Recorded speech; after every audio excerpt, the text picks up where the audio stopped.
I think businesses forget this all the time, but what you do is interesting no matter what you're doing, because there are other people in the world that have no idea how how that even works. I would talk to people who were like, first starting out, who were exterminators or something, or in sort of service areas. And I'm like, you got a story to tell. Tell me about the 5 raccoons you had to get out of somebody's attic, because that's interesting. And people sometimes put their head down so much they forget that they're A, experts at their job, and B, that they have interesting stories to tell.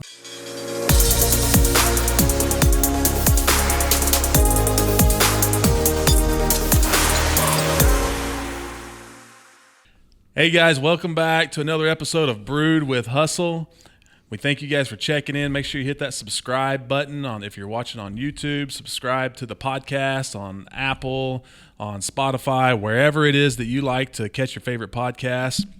We've got a really cool episode today. We're going to talk about some marketing and branding, and we've got Casey back here behind the scenes, making everything run smoothly. How's it been going, man? Man, been going good. Been busting my tail. Yeah, I hear you. Lots of photography, lots of editing. Yeah, and some construction work, right? Wood floors went in. Yep. Sometimes you got to take some time out and do some stuff for the wife. And she's been wanting wood floors for quite a while now, and I bit the bullet and actually got it knocked out in a weekend. So it's important to stay married. Yes, it is important to stay married. Yeah.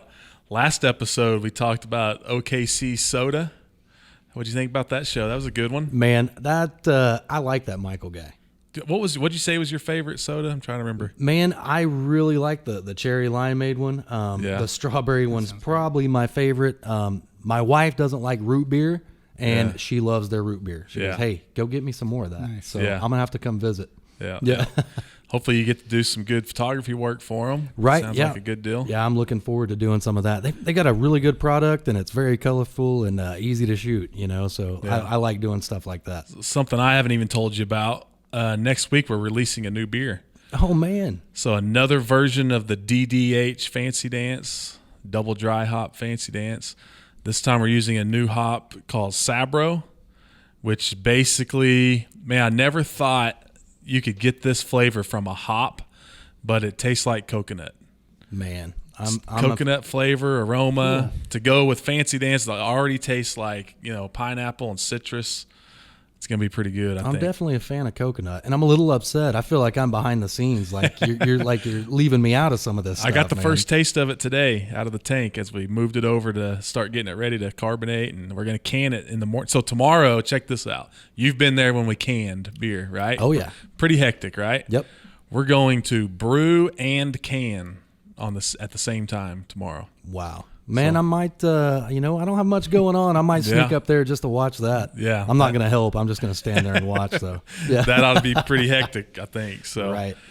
All right, man. So we've got a pretty cool guest today. Mike Koehler does a lot of cool stuff around Oklahoma City. A lot of you guys have probably heard of his company already. He launched Smirk New Media 10 years ago with no money, no clients, and a laptop from a pawn shop. He says that Smirk is Oklahoma City's original digital marketing agency. First standalone firm focused on online marketing. Some of his clients have been Hal Smith Restaurant Group, Sonic, MidFirst Bank, right? So how's it going, man?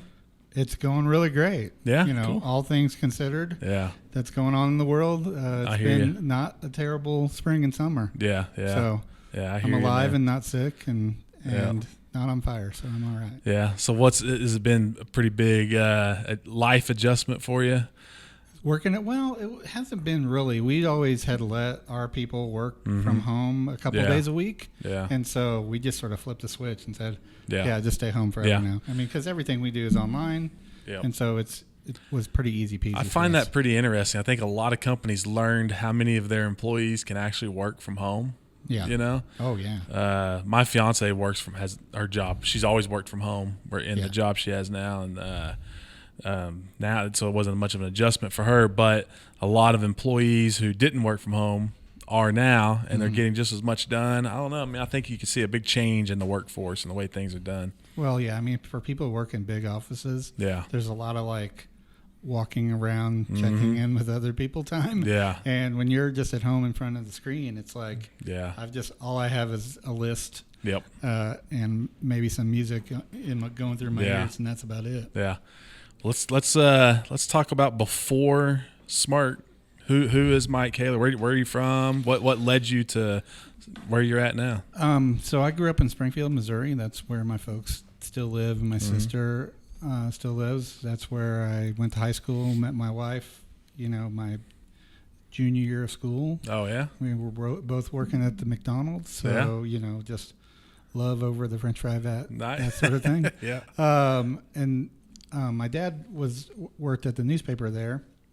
And so my first real job when I turned 16 was going and covering football games for the paper. That I'd always been a good writer and everything like that. So we started doing that, and that seemed like, beating digging ditches. Yeah. So I majored in English in college in Springfield, continued to work at the paper, and then right out of school, my first job was at the Muskogee Phoenix in Muskogee, Oklahoma. Okay.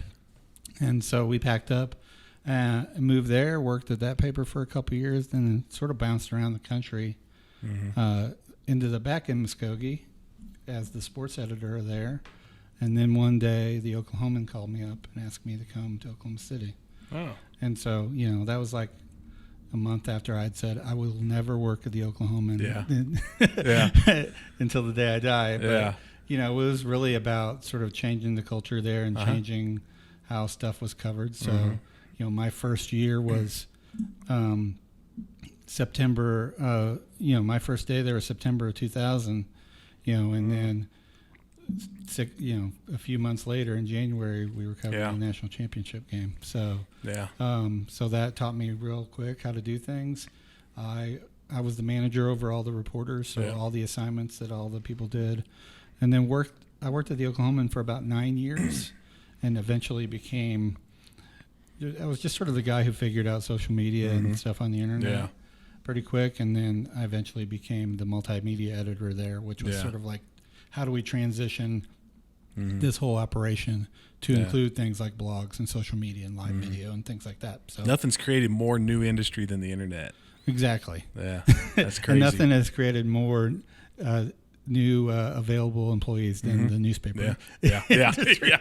My family came from the newspaper business. Yeah. So there used to be a county-wide newspaper in Jones, Oklahoma, back in the day, and so my great grandpa and then my grandpa George Keys, who was also a county assessor for Oklahoma County for a long time, had the paper, and along with all the, a lot of papers like that size didn't make it, So I've always had a spot in my heart for journalism. I went to broadcasting school and always thought I was going to be like a Barry Trammell or something. Oh yeah. So I can tell Barry Trammell stories all day. I bet. But I've got a few I can tell from my days at the Sports Animal. So that was sort of the time where I was figuring out, really how do we tell stories in a different way using the internet? How do we incorporate social media in what we do?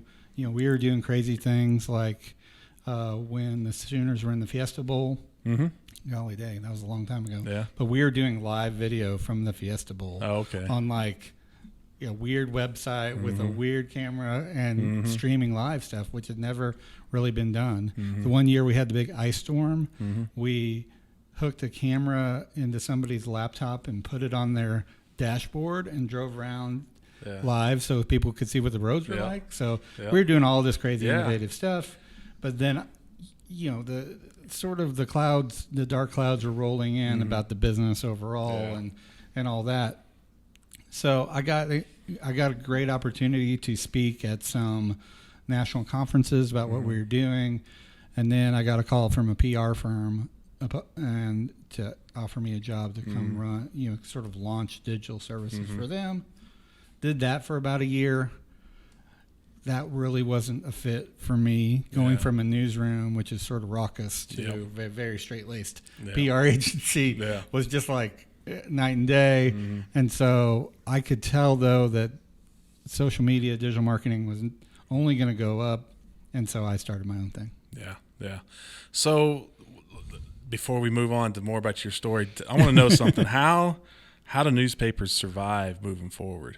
I mean, I know so a lot of them have done really well with incorporating online stuff, but for a little while, I think a lot of people think like the paid content is going to work. I don't know about that. Like long term, like a lot of people hate to pay because, like for instance, me. I mean, I pay for The Athletic, I pay for ESPN, I pay for the Oklahoman, the Norman transcript, and it's just it's a lot. Whereas where you're used to being able to get a lot of that content at a little bit less of a price. Sure. I don't know how they survive moving forward. Well, the problem is that once you started free, then the genie was out of the bottle, and it's like coming back and trying to say, oh, hey, now we're going to charge for all that stuff you've been basically getting for free for 15 years. Yeah. That's hard. I see a few different models that can work. I can see where a lot of individual reporters who are experts in their subject, a business guy, a movie critic, a sports guy, what have you. I can see a lot of those people going solo with the brands that they've built up over all these years, and then they can make a really good living. Yeah. It's hard to run a huge operation if you have 1,000 people paying $10 a month. But if you're just a regular guy and you're making $10,000 a month, you can live on that. So I can see that happening. Yeah. I can see where some publications will survive online if they really just meet the reader's needs. That was the big argument we had when all of this stuff started happening in 2006, 7, 8. When the world really changed when we were able to see the statistics of what stories were getting read on the website. And once we had that, which the newspaper business had never had in 100 years, they never knew exactly what was being read. Then that changed the calculation. You got data now. Yeah. So, the story I always like to tell is there was a big argument every day we had a planning meeting for what went on the front page. And there was a big argument between me, sort of the young web advocate guy, and some of the older people in the room, the night that Carrie Underwood was in the finals of American Idol. Because every time we put a story about Carrie Underwood on the website, it blew up. Big deal. Yeah. And then, so I was like, hey, if she wins, that should be like the big thing on the front page, because people are going to go crazy about that. And there was a lot of grumbling about, hey, we need to put some governmental process story on the front page, or blah, blah, blah. Hard-hitting journalism. Exactly. Yeah. And, at the same time, I was reading Good to Great by Jim Collins. I don't know if you're familiar with that book, but he's let the data drive what you're doing. And so our argument was, if people are ordering hamburgers, you give them hamburgers. Just because you think it would be good for them to eat broccoli doesn't mean that they're going to buy any broccoli. So that was sort of my whole deal there. And still to this day, what we do for clients is the audience dictates what's good and bad content. You can have your slogans and you can have whatever your business vision is all day long, but if nobody engages with that stuff, you're just sort of being self-indulgent. And so that's been a big thing about what we do. But I think there's some lanes. I think there's some lanes for some really concentrated. Like if there was a website that was just Oklahoma City sports, for instance, it's not The Athletic, because The Athletic wants to do everything all over the country, but you could probably talk people into paying, $8 or $10 a month if they got high school sports and the Sooners and the Thunder. But that's just the thing. I mean, the burden of the big papers is that they're sort of, they're burdened with this idea that they have to cover everything. There's all these obligatory things that they have to cover. The city council. I'm not saying government shouldn't be covered. I'm just saying there's a lot of infrastructure there. Yeah. And there's still a huge amount. They all would be helped tomorrow if they stopped delivering home delivery of the print publication. Mm-hmm. Yeah. That would save them a bunch of money. Yeah. But they feel burdened and obligated to do that for their older readers. Traditionalists. I'm an old school newspaper reader. Oh yeah, I love reading a newspaper. I don't even as somebody like me that loves to read it, I just don't as often. I don't find myself in the situation I don't think I've had a paper delivered to my house in over a decade. Yeah. Well, and then the other thing is just sort of financially with advertising and things like that. Yeah. I mean, that buying a newspaper ad is not a wise choice for a paper anymore when you can do when you can do something targeted on digital to an audience that has value for you. Yeah. It's like it's almost like it's not the websites and the internet changed newspaper, it's social media changed the newspaper industry. Well, I'll tell you, the first big thing was Craigslist. Yeah. I mean, because back in the day, Mr. Gaylord got $30 for a space that was that big, and there was thousands of them every day. Mm-hmm. And once Craigslist came along and, hey, well, you can have that for free, then that was like a huge ripping the guts out of the revenue. Mm-hmm. And there was no turning back after that. It was just like, and the monetization, getting revenue from the website never caught up with the rate at which the revenue was dropping from print. And so, it's sort of like they're still trying to be what they were, 20 years ago with revenue that's, a quarter of what it once was. When I get a call or a conversation from somebody selling advertisement for TV, but print or TV, when they want us to put an ad in for our brewery or whatever, what they really try to sell me is their website, is how much traction they have on the website. Right. And so definitely, I mean, I can't imagine if you were an old school ad salesman for a newspaper back in the day and trying to adapt to this new world. Right. It's got to be totally different. So not when I can come to the table and say, here are exactly how many people looked at that. Yeah, the data. Here's the demographic of them, and here's how many people went from that ad to your website and bought something. Yeah. When you had an ad, even a billboard or an ad in the paper or an ad in the yellow pages, like you never knew how much that was really helping you unless you ran some sort of promotion, bring this keyword in or whatever, Because they can never tell you the number. Yeah. I mean, you can buy an ad on the 10 o'clock news and have no idea how many people really saw that. Yeah. Because what do you do when you watch TV now and a commercial comes on? Oh, yeah. You look at your phone. Nobody looks at TV ads. So. Or change the channel. Or DVR. Everything's DVR. Or be on a place that doesn't have ads in the first place. I think like sports and news are the only places where people are even watching live TV really anymore. Oh, yeah. I mean, sports is saving the day, and that's why everybody's so nervous to get things started back up. All right, let's talk about Smirk. So when did you start?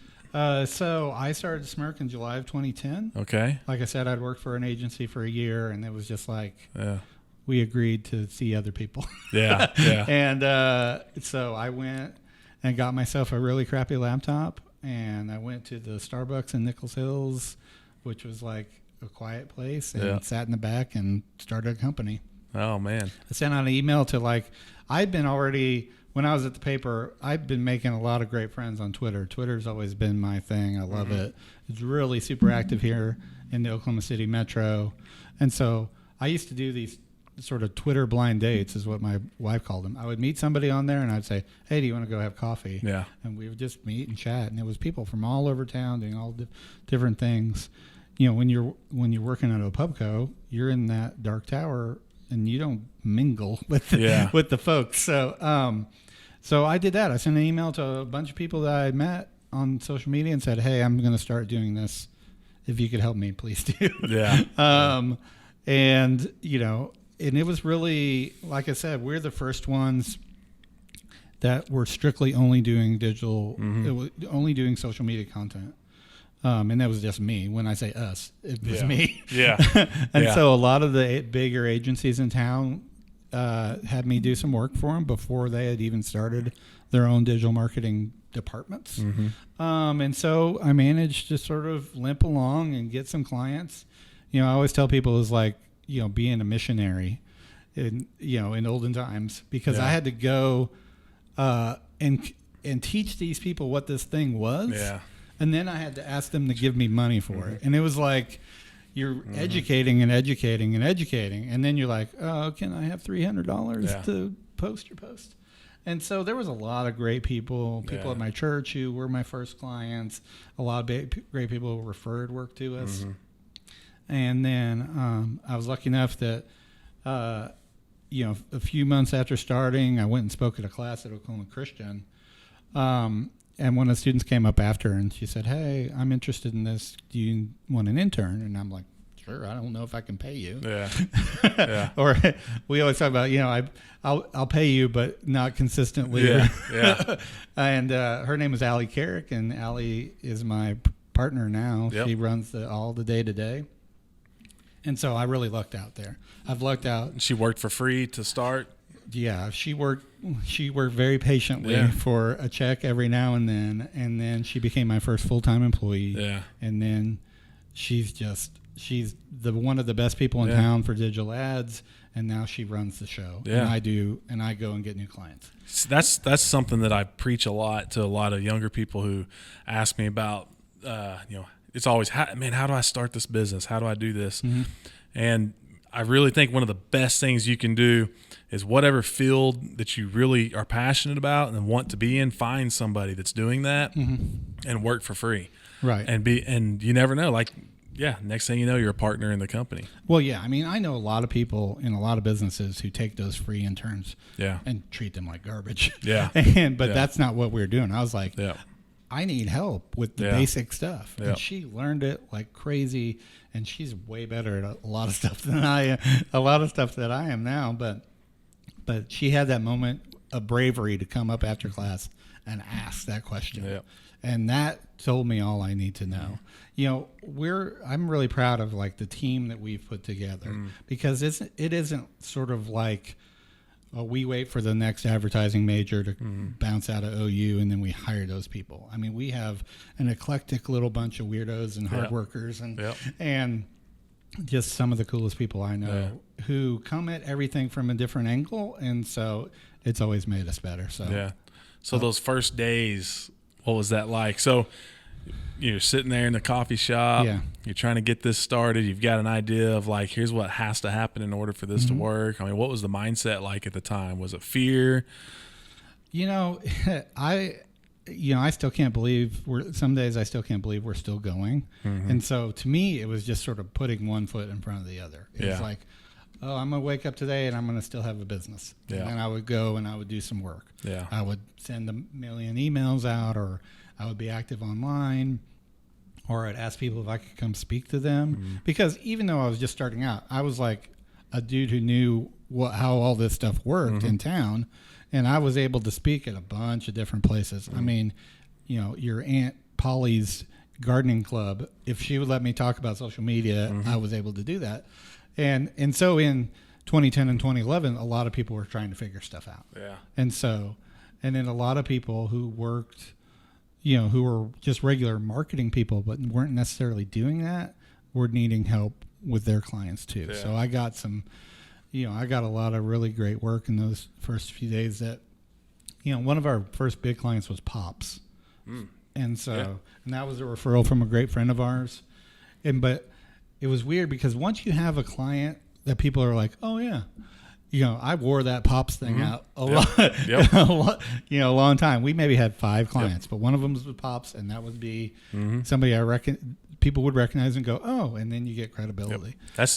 We just had this conversation today in one of our brewery meetings. I'll go into an account to try to sell beer, and the first question, well, where are you on tap at? Right. And in the beginning days, it was like, well, I mean, nowhere yet, right. That was a tough sell. But now when I say Tapworks or Chalk or whatever, like, oh, okay, yeah, it's like they just want to join in. As long as everybody else is doing it, then we'll do it.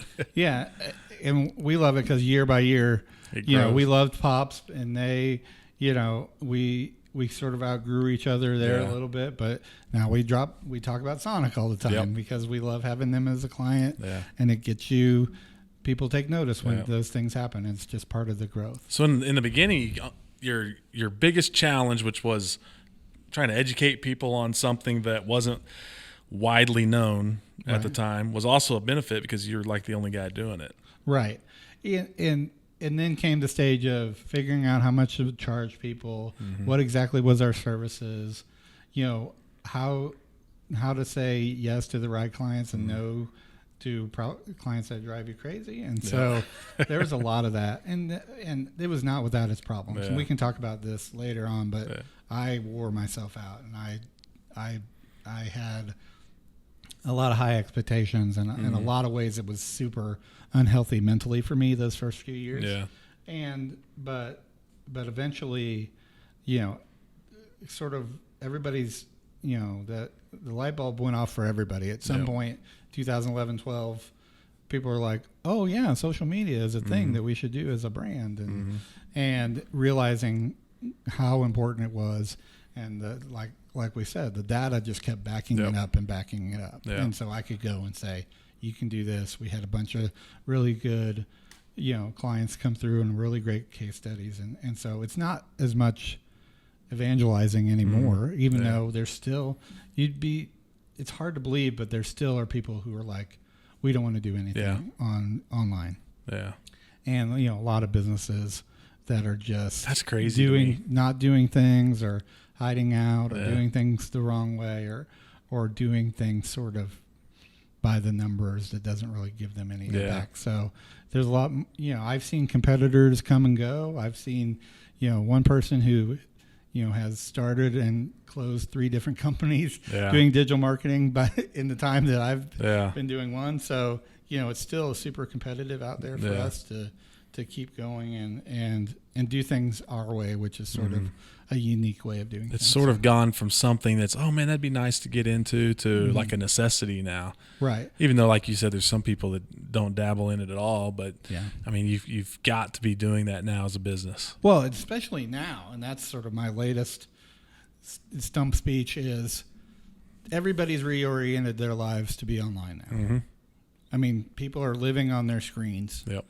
And so even more so in the past 3 months. And they're exactly. That's what I'm saying. And they've become way more comfortable with that. Way more comfortable with interacting with brands online than they ever have before. So coming out of this, if and when that ever happens, what we do is going to be even more important. And one of the things we do more of, which we can dive into, is for Sonic, we do customer service for them on social. Answering people's questions, doing a lot of that. And, if you're a big company that has a lot of customer service interactions online, then to me, that's even more important than sort of the regular creative stuff that you're putting out. Yeah. So, when in the beginning, when you'd been doing this for a little while, you knew what you were actually doing. Relationships. I always say, like, the key to success is winning relationships, right? How important were your relationships that you already had kind of in the industry to help jumpstart those beginning days? I mean, a lot of the people that I still have contact with and who still send us leads or cheerlead for us are people who were on that first email list that I sent out to. Yeah. I mean, there's tons of people that I still, like Clint Walking Stick, who was on your show. He was just a guy I'd met at some Twitter meetup or something. Yeah. And we encouraged each other, and we still talk all the time. And he knows if somebody needs help that he can send them my way. And so, a lot of those, first professional relationships I had, like I didn't know anything about networking or business development when I started. I was an English major. I can tell you a lot about American poetry in the mid 20th century, but I couldn't tell you anything about a profit and loss statement. So I had to learn all of that stuff on the fly. And making a bunch of mistakes along the way. I mean, money has never been my love language, and so I crashed and burned about a few ways. Just like in collecting from people and or paying myself or a bunch of different things. I didn't know what I was doing. So, but there's been a lot of people who've been really tight with us the whole way through, and getting to learn who other marketers were, and getting just to pick people's brains. Where I wouldn't be here if not for a ton of people that I still know, who are other marketers who are just good, kind people. So the industry that you're in is a pretty new industry. It's in the 10 years that you've been in business, what would you say, how much has the industry changed over that 10 years? Because to me, that space changes like daily, right? So what's it been like for you personally to have to adjust? We talked about there's some businesses still that haven't bought into the idea of doing digital marketing, right? I think a lot of those people are kind of stuck in these old ways, right? Newspapers were slow to adjust to that world. I think a lot of them were stuck in kind of some old ways, right? You come from that world. What's it been like for you to make that adjustment? And like, what are the things that were the biggest challenges to adjust with the times and change with the times during this 10 years? We can talk about all the individual platforms, but when I was first starting out, it was just like you got rewarded for just participating. Yeah. You think of how Facebook was in 2011 and 12. If you just sort of dump trucked a bunch of posts on there, you were okay. That your engagement was high and it kept you visible and everything like that. So there was just a lot of bad work, in those first few, that's not from us, but there was just a lot of bad practices in those first few years. And on websites too, where people were just sort of gaming search engine optimization, again, by putting a bunch of garbage content out everywhere. And I was always like against that, I was always quality over quantity. Just part of the reason is I hate National Puppy Dog Day or National Corn on the Cob Day or whatever. I hate that content. And people for years and years, that would be, you could be Joe's Pest Control, but you'd be putting something out on National Corn Dog Day and National whatever Donut Day. That had no relevance to anything, but it was like, hey, let's just put a piece of content out because we're on social media. So there's, fortunately for us, it's now to the point where it plays to our skills, which is like Facebook is not giving any engagement to that garbage anymore. Facebook is giving engagement to storytelling, which we know about, and like quality interaction with customers. That's what's getting engagement from Facebook now. Google has gotten wise, and it's only ranking high things that have high quality content where people really know what they're talking about. So SEO has come around. So it sort of was like that's where I think it was sort of separating the pretenders out a little bit, because you'd have people starting, and in the early years I was like super competitive to the point of being a real butthole about it, where somebody was like, oh, I have a Facebook page, I'm going to start a digital marketing agency. And so there's a lot of craziness in those first few years trying to differentiate how you do what you do. And then I think as it got harder, some people were like, oh, this is too hard, or they burned a lot of people or just did a bunch of bad work. And like I said, for us, it was just like, let's get up tomorrow and do our job, and let's just keep going, do the best job we can for our clients. And there's been stumbles and setbacks and, relationships that hadn't worked out with clients before, but fortunately right now we're in the best spot we've ever been. And it's amazing to get up in the morning and it's still a thing. There's a point, and I don't know if this sounds familiar with your business, but there was a point where it went from being me to, oh, it's a thing. It's its own thing. And it's over there by itself. And so you have to have conversations about, well, Smirk's going to do this today, and blah, blah.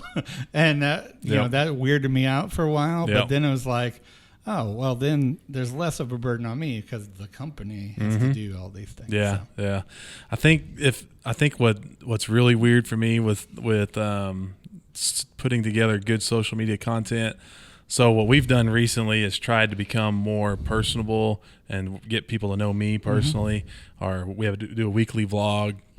We've tied in a lot of interaction stuff into the vlog, like reading people's reviews when they reviewed our beer, and people seem to like that for some reason, but I should have done that a long time ago, and I knew I should have, but I think sometimes for people who their world is not social media, their world is not media at all, like this whole look at me can feel uncomfortable. Right. Like sometimes when I put out a vlog, I feel uncomfortable. Like I don't want my peers in my industry to think that I'm whoring myself out type of deal, So that's kind of a block, I think, that's hard for companies to overcome, that makes them less aggressive on social media, but having a firm that's saying, hey, this is like a very strategic way of doing it. It's important. That needs to be done.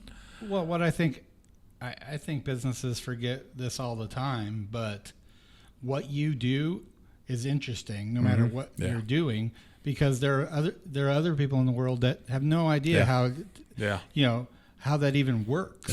I would talk to people who were like first starting out, who were exterminators or something, or in sort of service areas, and I'm like, you got a story to tell. Tell me about the 5 raccoons you had to get out of somebody's attic, because that's interesting. And people sometimes put their head down so much they forget that they're A, experts at their job, and B, that they have interesting stories to tell. And so that was always our job, was like, hey, let's pull that out of your brain a little bit. One, I tell the story all the time, but one time I was in the early days, I was speaking at a conference of pastors. And so about digital marketing, stuff like that. And I was talking to them about, hey, if you guys want to set yourselves apart, put out some compelling content, and just tell people about your day and all of that. And one old boy, First Baptist Church of Jet or something, or whatever, some rural Oklahoma pastor was like, I just don't get what you're talking about, content, what this content is, what you mean all the time. And I, first thing I said was, hey, go tomorrow into the office and just look at your desk. You've got magazines and you've got all this stuff. That can be content. And then I said, okay, gentlemen, let's have a thought exercise here. If only you guys had a book that you read every day, that that's, I don't know, 2,000 years old and 66 books long. If only you could have. If only there was content source like that for you. And they're like, just put out scripture. This is what I'm writing. If ever there was a field that was made for social media, to me, it's the church. I mean, it's like it's sitting right there on your desk. Just pick it up. Here, and I always praise pastors because of all the people going, this is a tangent, but they're writing an original piece of work every week. They're writing a 1-hour oratory from scratch every week. They're creative writers. They're content creators at the heart of what they do. And some of them 3 times a week if you're Baptist. Well, you got to have the spaghetti dinner on Wednesday night, and then you got to have a word. And then I just was like getting the light bulb to go off for those guys. Like, I do this already, and all I'm telling people to do is, just have transparency in what you do. Like, you can do a week's worth of content on what you're doing tomorrow with canning and brewing at the same time. It's crazy. What's happened between brewing just keeps getting busier and busier. We're growing and growing. But then I threw in, the vlog and trying to do more on social media, and then now the podcast, right? So I'm kind of running out of time. What's happened lately is it'll be Friday. I try to release the vlog on either Saturday or Sunday. I'm playing around with different data to see when's the best time to do that. But so the past 2 weeks, Friday rolls around, I've got nothing. I've not filmed anything. I've had a hard time getting in that mode of always be recording. Right. I keep forgetting, like something really cool will happen. I'll be like, I should have been recording that, Right. But it's amazing how even when I had nothing all the way up till Friday, and I sit there like, I got to record something like now, like today. Next thing I know, that's like my longest video. Right. Like it's 20 minutes worth of vlog, you know? Yeah, because all you can sit and tell people about your day. Yeah. And the thing is that everybody, and I'm kind of glad this has happened even over the past 3 months or so. Mm-hmm. Everybody's guard is sort of down. Yep. All anybody wants is sort of authenticity and truth. Yep. And brands used to like run away from that. Yeah. Like, oh, we can't tell you about how the sausage is made. I mean, it's literally the phrase, you don't want to know how the sausage is made. Yeah. But now if you just say, here's our process, here's how we decided on to get this cool new flavor out, and here's all the things we had to do to get there, and it's reality TV. I mean, that's what it is for people. Yeah. And it's like, I value, I always talked about sort of this trade-off. You're asking for those people's attention. In exchange, what you're going to give them is interesting things to consume, interesting things to read, and if they're really lucky, you're going to consider them sort of a very important member of your community. Yep. Yeah. A person who likes your page and comments on everything. That's a VIP, and it's also a group of people that you can then tap into and say, "Hey, what's the next thing we should do? What did you like about this can design?" All this stuff. And that's what building those communities are about in the way we look at it. It's amazing because you are looking for that attention. You're trying to get people's attention. And it's incredible how much attention you can get from video content. Mm-hmm. And so it's been what I've noticed. Our vlog's pretty new. It's almost brand new. I think I've done 7 or 8 episodes of it. And I don't know, maybe 300 views is the most I've gotten on a single vlog. But I've already just noticed this huge difference. People come into the brewery, they recognize me. I'll go to a liquor store to sell beer. Oh, yeah, I saw your video. Or just last weekend, me and my fiance were out. We went to a couple different breweries to kind of have beer and see some of our friends there. And the whole day, everywhere we went, people walking by, "Hey, man, I've been seeing the vlog, congratulations on the new building," and all this stuff. It's just like, man, and it hasn't even really taken off.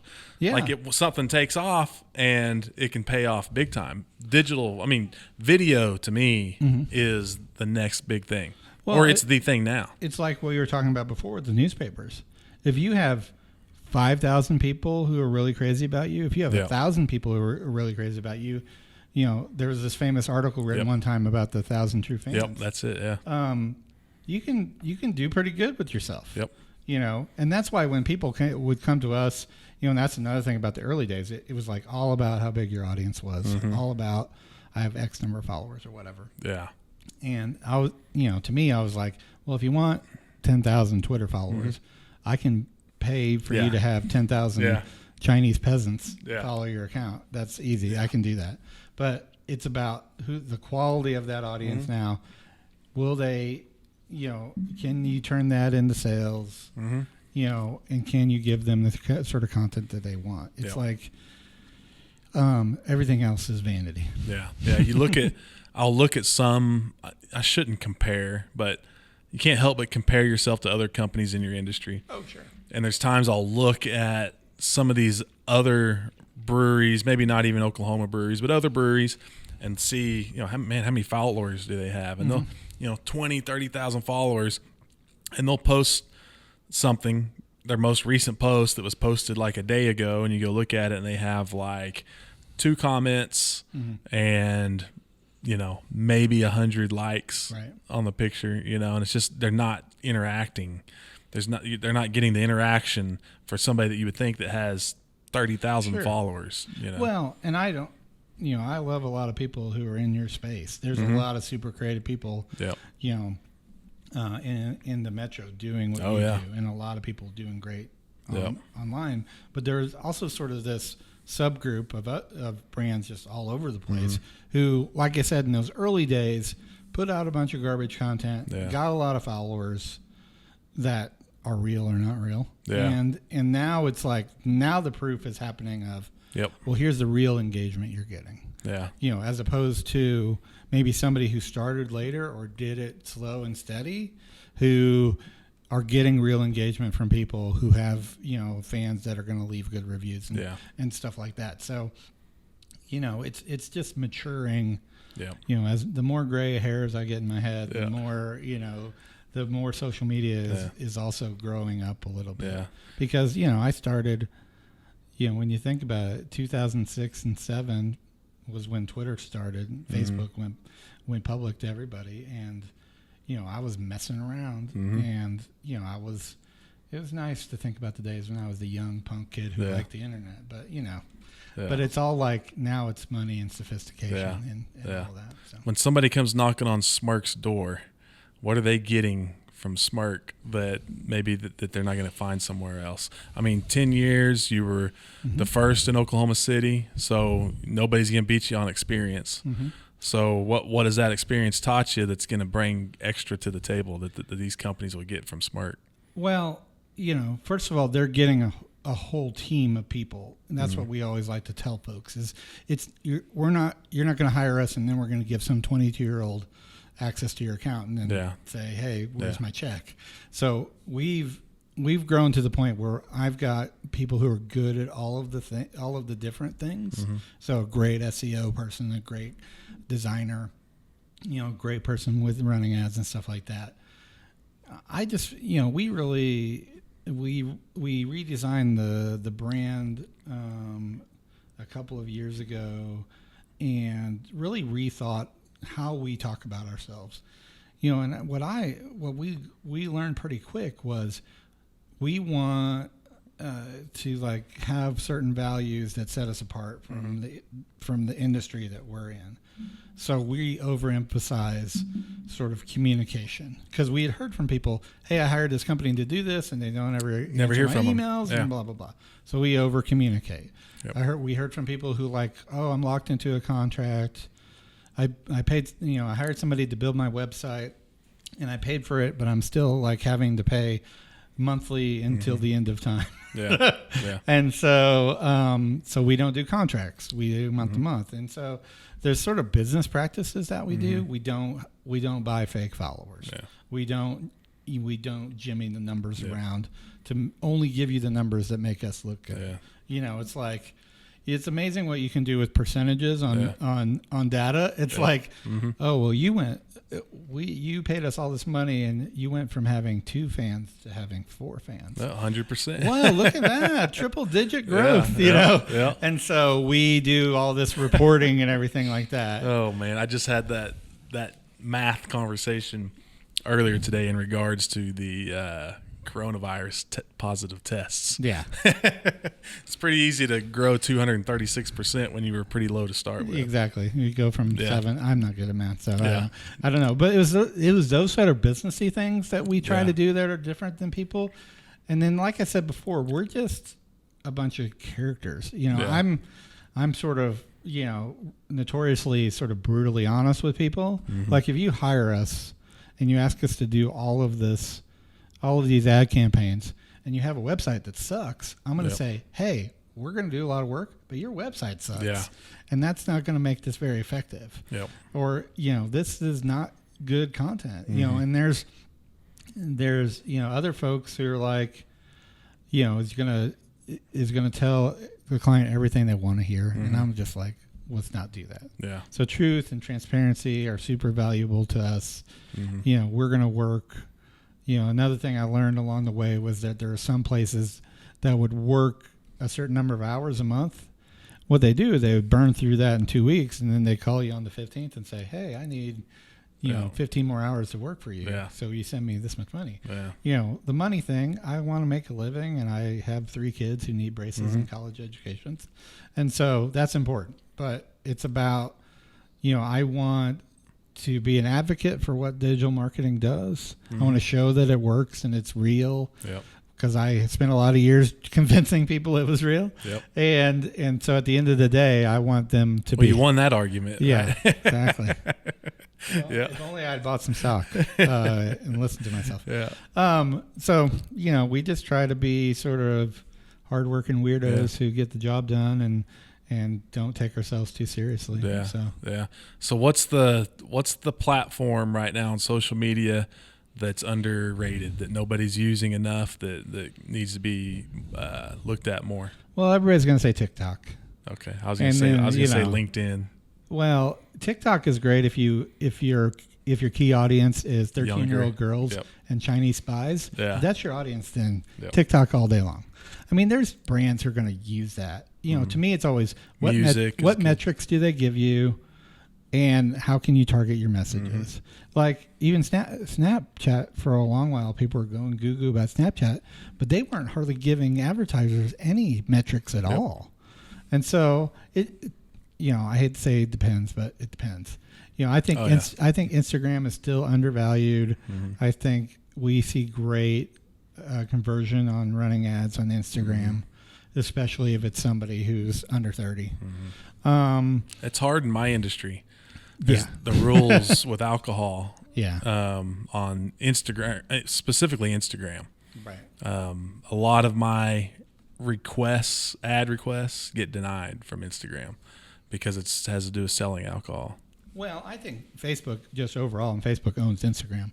I think they're just in really cover their butt territory this year.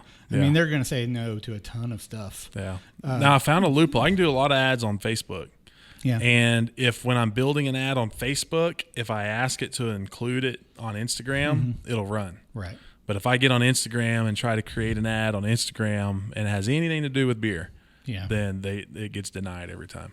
Yeah, because it's the demographics of the platform. So LinkedIn, I think, is great if it's B2B. I think LinkedIn is great. They're more expensive than some of the other ones are, but like we run Instagram ads because we want to reach, you know, CMOs of big companies, and so we run Instagram. I think the weird thing that's happening now is sort of not with the social platforms, but it's more with what Google is doing with search. You know, we've had a ton of new work coming from SEO because Google is constantly changing that algorithm, and people who thought 2 years ago that, oh, I did my SEO and now, you know, I'm good. They're waking up in the morning and their site is nowhere. And so there's a lot of SEO rehab going on. And then that plays into the search ads and stuff too. I think that, you know, even if people are looking at stuff mobile, if you're on page 2 of Google, then you basically don't exist. Do you recommend companies find the platform that's best for their industry and focus most of their attention on that, or do you feel like being everywhere is key? No, we say, you know, who's your? That's one of the first questions we ask. Who's your audience? And then we build a strategy around that audience. And so if you're trying to sell, you know, you can't sell, you know, concerts, you know, for BTS on LinkedIn. I mean, you're just not going to do that. You can do that on Twitter. And so it's just like it really strikes the wrong tone too. If you see an ad that's obviously not in the audience that's on that. I see weird ads on LinkedIn all the time for like, you know, burritos and stuff like that. I mean, what are you doing? And then, you know, and you're not going to get a lot of retirement planning on Instagram. So we always start with audience and then work the strategy. How do you feel about Twitter for a lot of companies? That's the one platform I've struggled to build a presence on, and it's one I just can't wrap my head around how Twitter helps my company a lot. If I don't have the ability to, me personally, always be on there interacting with people, because I feel like Twitter is definitely for conversation. It's for a lot of interaction with your just fans or whatever, and I've just yet to find the secret sauce when it comes to Twitter. And maybe Twitter's just not for my industry. On the brewery side. Mean, when people do it good, they do it really good, and when people do it bad, it ends up terrible. You know, to me, it is about listening and having the conversation. You know, listening is a whole entirely thing unto itself. I mean, you could use Twitter, never post on Twitter, but you could listen to all the conversations that are going around about your brand and all the other brands that you compete with. You just put in some keyword searches and you know what they're talking about. And even then, you could sort of sniper comment on those. Comment on a lot of stuff. You know, it's like, you know, even somebody's like, oh, I wish I had a cold beer right now. You can say, hey, buddy. So listening is a great part of Twitter. Conversation is like more of an active thing that's happening. but we've found success for people who are like, if your company is a sponsor of the Thunder and your name is all over the arena, then maybe you want to have somebody, back when there was basketball, maybe you want to have somebody sort of manning the account on that night of the game so you can be a part of the conversation that's going on about the Thunder game. Yeah. It gets a little dicier when it's Twitter's great for a journalist. Yeah. Oh, yeah. Yeah. I mean, you're like, it's like one big. I know guys that almost give play-by-play. Oh, yeah. I mean, it's just one big focus group that's on 24/7. Yeah. I mean, it's a little bit trickier now. Yeah. With COVID and the protests around Black Lives Matter. I mean, there's a bigger tightrope for people to walk, but there's still been a lot of brands who have shown their advocacy on Twitter through what they're doing in that way too. And so, some brands again have done that really well as being part of the conversation, because it makes other brands who are still like selling. That crap stands out like a sore thumb. It's like, I don't care about your mattress sale right now when cities are, people are dying people are dying or people are sick. So we've had a real talk with a lot of people about sort of that tone. Yep. The other thing that I love Twitter for is what we do with customer service. I think, we're putting out a blog actually soon about this, but we feel like that is another way that companies can show that they care about their customers, they have empathy, and our goal for not just our clients, but our goal sort of philosophically is, if you put out a question to a company online, you should get an answer. Mm-hmm. Nobody looks at the back of their receipt anymore and calls that number. Yeah. And so we've created this whole thing that we call it active response, but it's like a whole other service that we do. That's basically social media, a call center for social media. Yep. That answers people's questions. If I have a power outage at my house, right, I go to Twitter. Yeah. It's crazy. I'll go to Twitter to see, man, is it just my power or is there a power outage in the area? And I'll find the answer. And then I'll find OG&E and they'll say, you can get your updates on their website, or you can get it on Twitter. Right. Your power will be up in 2 hours or whatever. Well, and then to tie everything sort of in a bow, we've taken that quality content authenticity piece that we talk about and sort of infused that with this customer service thing. And so, right now people are asking questions, and a lot of people are either A, getting no answer, or B, getting, thank you for your concern. Yeah. We will let you know. Yeah. Some automated robot response, and we're like real people giving real answers and actually caring and giving a crap about the customer. And it's I think that's going to be a big part of the future of our business. It's going to be a big thing. It's going to be the next big thing that companies are like, oh, of course we need to be doing that. Yeah. 24/7. Should more companies be blogging? Yeah, I think it helps SEO, and so that in and of itself. But I really think there's an opportunity now for them to act as their own media companies. Mm-hmm. Yeah. But I think even in the last 6 months has changed where people want to hear what you're really doing. Mm-hmm. We've been through a wave now of just think about how the commercials have changed in the past 6 months. Mm-hmm. Here's how we're helping our community. Oh, yeah. Here's how we care about our employees. Here's how we care about our customers. Empathy. Now it's here's how we care about society. Mm-hmm. It's not a bunch of PR, corporate speak or anything like that. The thing I find weird about some of that, though, is it's real easy for some of that to not come across as genuine. For sure. Like, where were you 8 months ago? Yeah. With that kind of stuff. Yeah.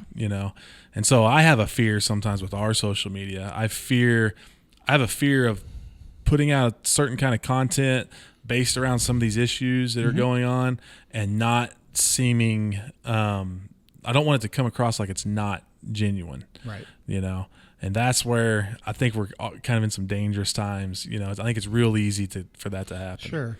Yeah. Like we debated for a week about what to post.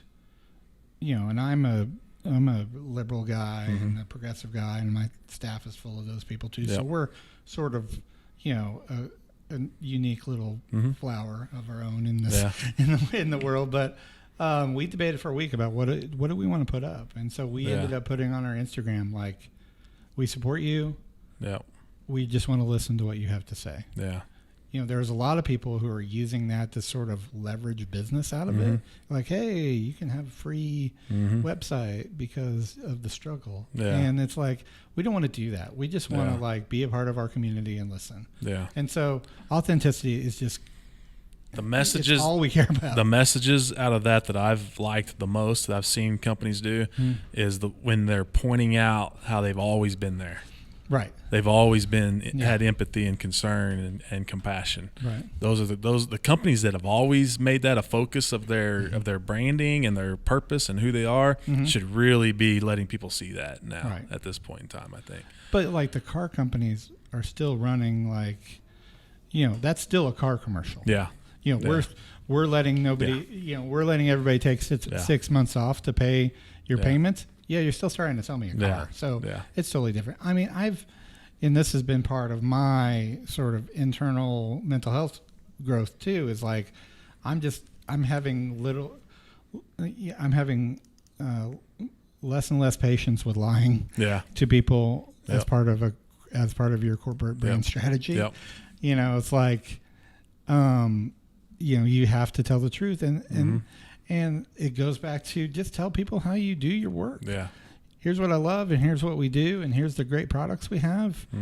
How can we help you? And it's like the sales megaphone does not have to be on all the freaking time. And sometimes, in those early days, it would be like all people are putting out are all caps, exclamation point, sales messages. And I'm like, dude, calm down.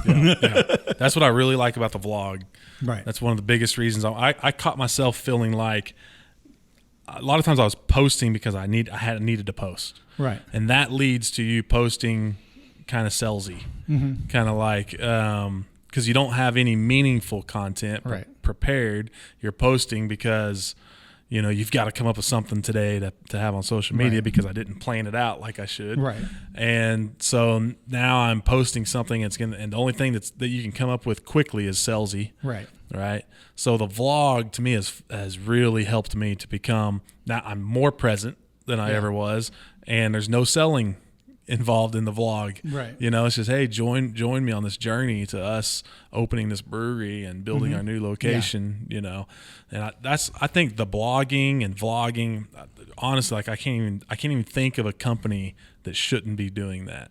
Like every industry you could do that with. Right. So blogging, do you suggest people blog natively on their website or on like something like Medium and sharing that on Facebook and stuff? I think it should be on their site because that's going to have the most SEO juice for you. I think I like LinkedIn as a long form platform. It's sort of, they have some features creating an article are very similar to what Medium does, but you think about it, and you can write that on your site and also write it on LinkedIn, or write some things just on LinkedIn and link them back. Yeah. Create that good inbound linkage and stuff like that. I've noticed from Facebook, almost nobody clicks on the Medium articles that I write or my vlog posts. Right.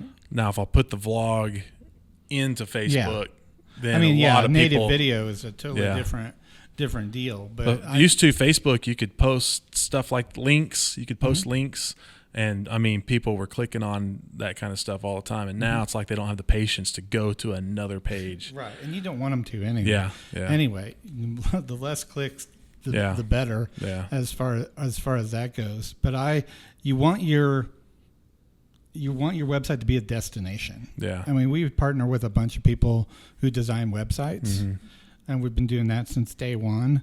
And it's always like they're building the house, but we have to build all the roads to the house with what we do after the launch and with social and everything like that. But you want them to come to your site and just reinforce that idea of, hey, we know what we're talking about, and share that good content with them. blogs are always going to help with SEO. I don't know if there's going to be a ton of people who like put on your calendar, Jake's new blog comes out today. People don't subscribe to them as often as they used to. Right. Yeah. All right, man. Well, I really appreciate you coming on. We're kind of out of time, but I'd love to have you back again and get more into the entrepreneurship side of your life and that kind of stuff. I could go on for days with you about that kind of stuff. I do want to say I think it's really cool to see that you had the courage to do something that nobody else was doing. Really, you're the first one in Oklahoma City, and to be sitting there with no money, nothing, no clients, and just dive all in. We could spend a whole episode going into that kind of stuff with you. But I will say this: I like to ask one final question every episode. So a lot of people that watch us are budding entrepreneurs, or they thinking about being an entrepreneur. If it's your last day on earth, right? This is you've got final day. Somebody comes to you and they're thinking about starting a business like yours or any business. They want to be an entrepreneur. What's the one thing you tell them? What's the one piece of advice you'd give them? Well, one is have an understanding wife, but that's hard. And this is something I feel stronger and stronger about every day is don't fake it till you make it, because that starts your business. I've heard that so many times. That starts your business on a foundation of lying to yourself and lying to other people. And just don't do that. You're setting unreasonable expectation for yourself. You're lying to people who are potentially clients or allies or supporters or whatever. Just be who you are and live in the circumstances that you have. I made that mistake. I tried to be big, when I was small. And all it did was over-promising and under-delivering. And that's what happens when you do that.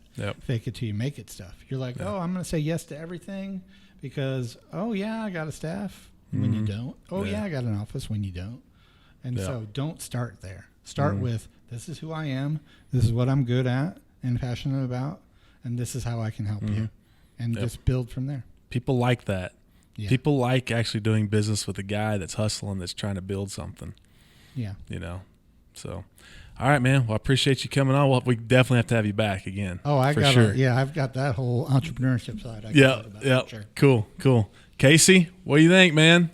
Man, I got a lot of good stuff out of that. Like it's hard to pinpoint one thing. The fake it till you make it thing. I'm guilty of saying that. So I'm definitely going to work on that. This is Casey's world too.